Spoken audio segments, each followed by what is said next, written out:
Hello, everyone, and welcome to our discussion on sustainability, faith, and the church. I'm absolutely delighted to welcome Dr. Ruth Valerio, the Global Advocacy and Influencing Director of Tearfund and Canon Theologian of Rochester Cathedral. Welcome, Ruth. Thank you. Thank you. It's really good to be joining you. Ruth, it would be lovely for us to hear something about your advocacy role here in the law school, where we have this project of interdisciplinary law and religion studies. We train as lawyers in kind of an elite form of advocacy, if you're like, but actually you have this phenomenal impact with the marvelous advocacy you do on the issue of climate change. So perhaps you could help us understand a bit more about that role and how you came to it. Yeah, sure. Thank you. When you say that I have this phenomenal role, I probably ought to say that Tearfund and my teams and the staff who I work with do this phenomenal work. And I'm the director and have the privilege of overseeing that and being involved in a little way. So Tearfund as an organisation, for those who don't know, is a Christian relief and development and advocacy organisation. We work in about 50 countries around the world, working in some of the poorest communities. And we work with and through and alongside the church and the church structures to help people lift themselves out of poverty and live transformed lives. And we do a big bulk of the work that we do is the really hands-on, practical, programmatic type of work that you might think of for a relief and a development charity. But to really see the change and the scale of impact that we want to see, we need to accompany that programmatic work with advocacy, which in my kind of language is about calling on governments and companies to change the harmful practices that are causing and exacerbating the problems we see. So that might be about climate change. We also do quite a bit around plastic pollution, might be around deforestation or destructive mineral extraction or overfishing or industrial pollution, whatever it is, to see things change at scale. We need to accompany our community-based work with advocacy. So we're working on that in a whole range of different areas. I think about the churches that we work with in Ethiopia that run something called self-help groups, which is people, often women, coming together, pooling very small amounts of money, and then they can take it in turns to take a loan to help set up a business or help them in their family needs in some way. Each self-help group is very small, but when you put them together, actually they represent quite a lot of economic power. And that has given them the ability then to go to their local governments and to the national government and push for change and make the governments take responsibility in their communities to provide them with the different things that they need. I think of work that we've done at Tearfund around plastic pollution. So we've been campaigning for the 4 biggest consumer-facing plastic polluters. So that's Coca-Cola, Unilever, PepsiCo and Nestle. We've been campaigning for them to disclose their annual plastic footprint, to make commitments around reducing the use of virgin plastic, and to make some strong commitments around the rights and the responsibilities that they have towards the informal waste picker sector of society. Over the last few years, through our campaigning and through work behind the scenes, we've really seen those companies take some pretty big steps forward. I don't want to oversell it, still got a long way to go, but we have seen some big breakthroughs. So for me, advocacy is about using our voices, whether it's in a legal way or just working through the political structures or the structures of civic society. It's about using our voices to stand up and to speak out on behalf of those who can't speak for themselves. Very biblical notion.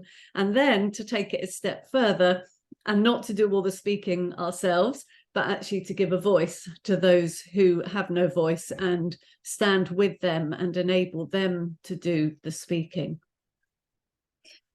Brilliant. Thank you so much. It's such important work. And of course, when you say it, it makes it almost sound easy. But I know, and I anticipate, there is such a complexity of skills that goes into that advocacy work and that changing behaviours work. And yeah, such an encouragement. Would you have any top tips about some key skills in advocacy that you would say were really important in that persuading or in that communicating role? Yeah, I think choosing carefully the things that you're going to campaign on. So doing good policy work behind so that you understand the issues and understand what will make the biggest amount of difference. So to take our work with plastic companies as an example, it's no good just saying to them, campaigning and saying, we want you to reduce the amount of plastic that you produce. We want you to reduce plastic pollution. You need to be specific with them and have some clear targets and some things that are winnable so that you can actually have an endpoint and say, yes, we've achieved this. Another thing is focusing on movement building. So this actually isn't about me or staff at Tearfund all the time being the ones that do the work. A lot of our time we spend facilitating and building up activists who are in different countries, who are in communities, and creating a sense of movement and of people working together. And that movement building approach we find has been effective. So those would just be a couple of things, but I'm sure there's lots more that we could bring in as well. Phenomenal. Thank you so much. And I know that'll be a huge encouragement to people listening, just to understand that the steps you can take in order to make that difference. And I know we're going to talk about that a bit more later.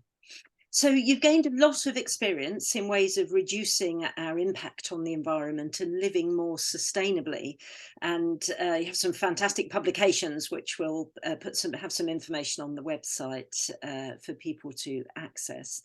You've also interacted with many people from many places around the globe, and you studied it theologically and reflected theologically on the environment, our relationship to the environment, and the impact that we might have.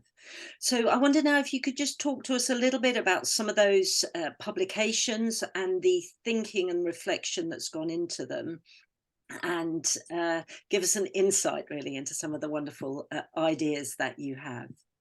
Yeah, thank you. Well, I just happen to have them handily behind me. Talk about product placement. Perhaps the one that I would start with is this one, Just Living, Faith and Community in an Age of Consumerism. And this actually came from my PhD studies, though I completely rewrote it, so it doesn't read like a PhD at all. But it is exploring how do we live as faith people, for me, from my Christian faith, but how do we live as people of faith in a society that is very consumer focused and consumer driven?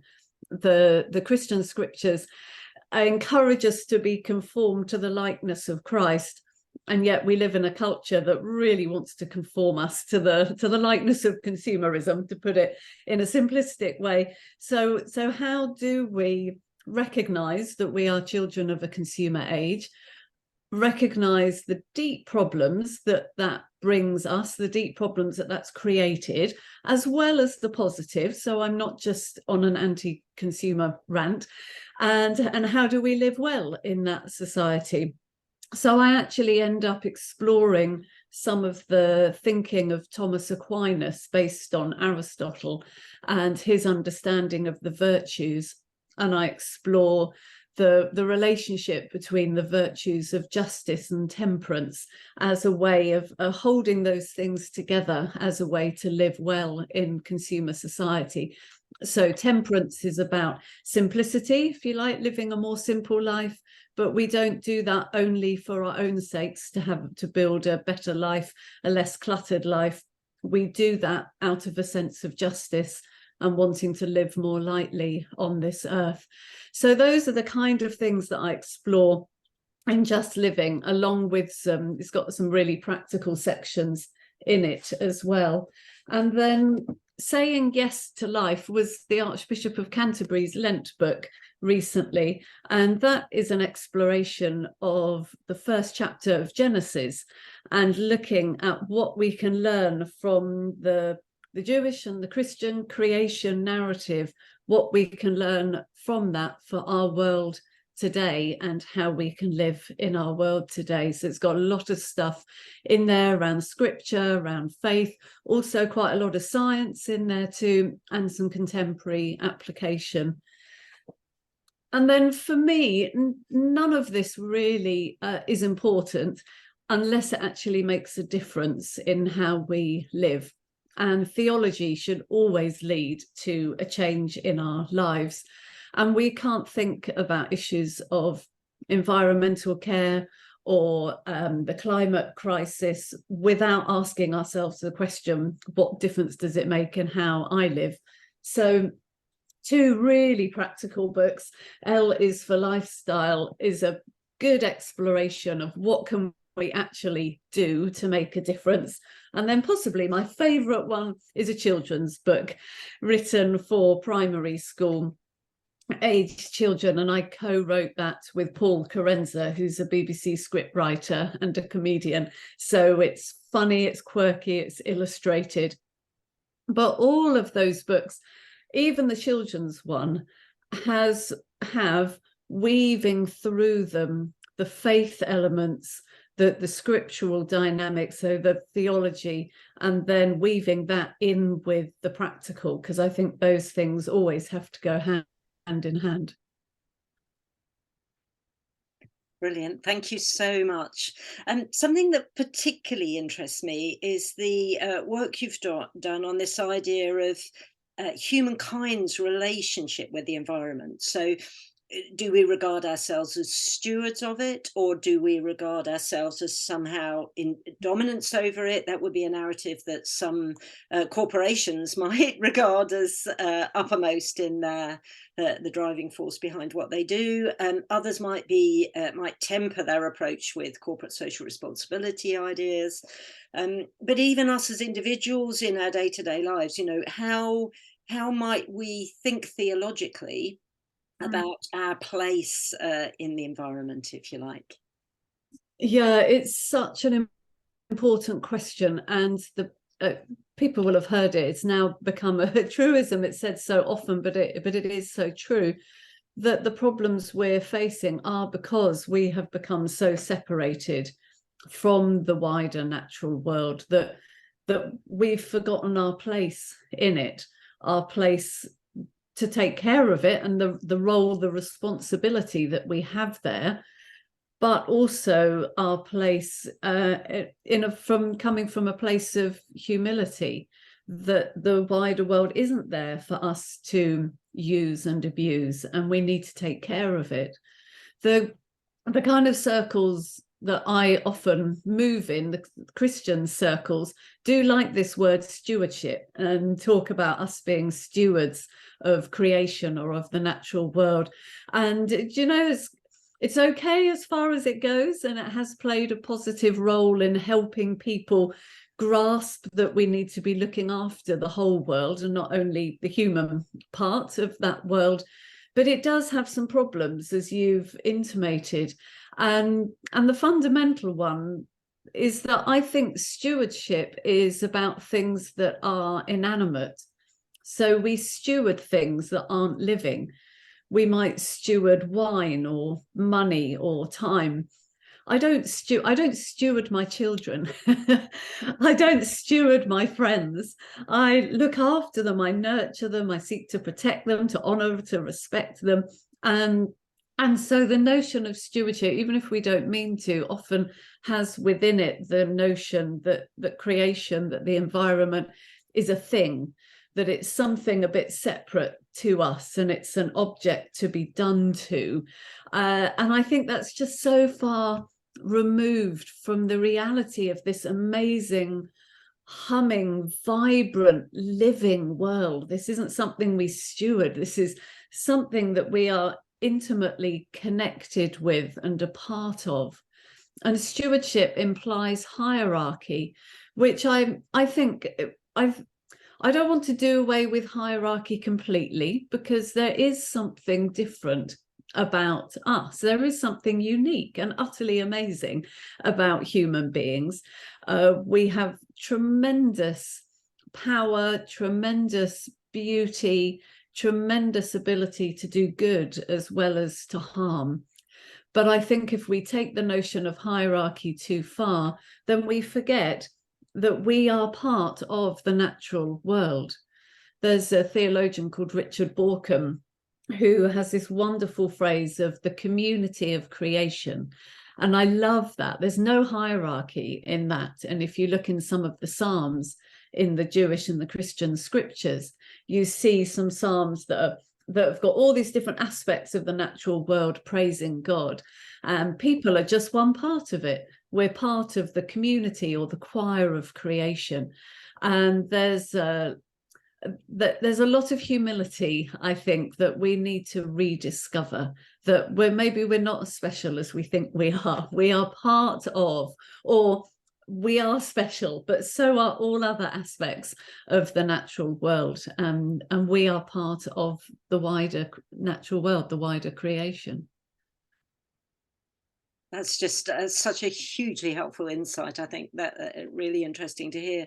And of course, also within other faiths, we get Indigenous cultures and other faiths that really see themselves far more as interacting and part of the environment as opposed to separate from it. And I think there's a huge amount that we can learn from them, really.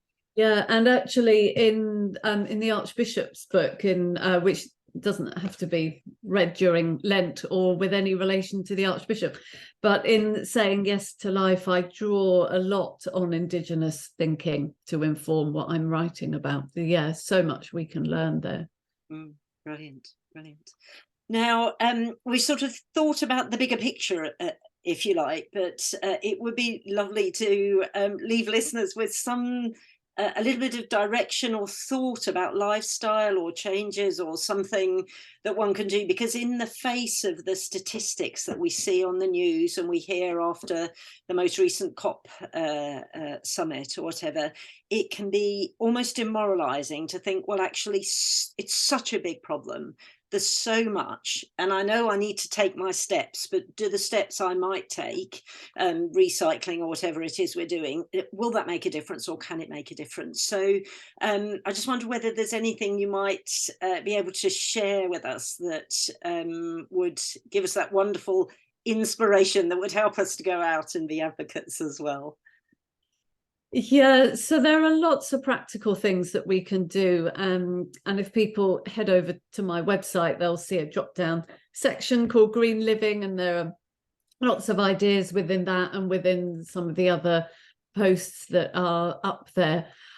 I think for me, what is key is finding ways to keep living and keep taking action resiliently and hopefully. It's all too easy to throw up our hands and just say, it's all going to pot. I'm not going to bother. I'm just going to crawl under the duvet and give up. But actually, that's a luxury that we can't afford. I've heard it said that losing hope is something that only the rich can afford to do. We cannot give up hope, and we cannot stop taking action. So one of the things that's going to be coming from our discussion, as you know, is going to be a little series looking at what are some of the tools that we can have with us to help us keep going and help us take action. And those are things like we're going to be looking at acknowledgement. So So really stopping, acknowledging what is going on, acknowledging how we're feeling, facing into the climate grief that many of us might be encountering. It's about being part of a community, so not trying to do this on our own. It's about taking action. That will be action in our own lives, and the advocacy campaigning kind of actions that we've been talking about.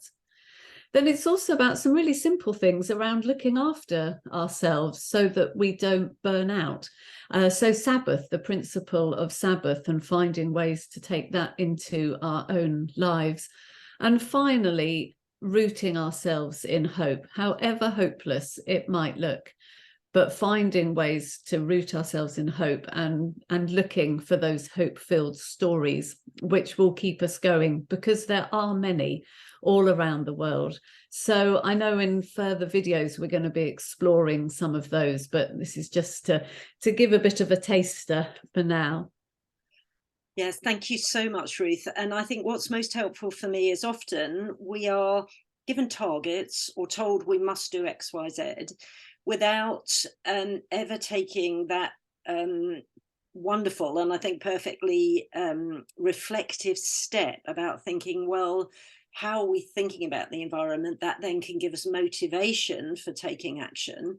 And what's the impact on us? And actually having that motivation and that reflection and understanding that we need strength to do that moving forward, and we need community around us to do that is absolutely vital.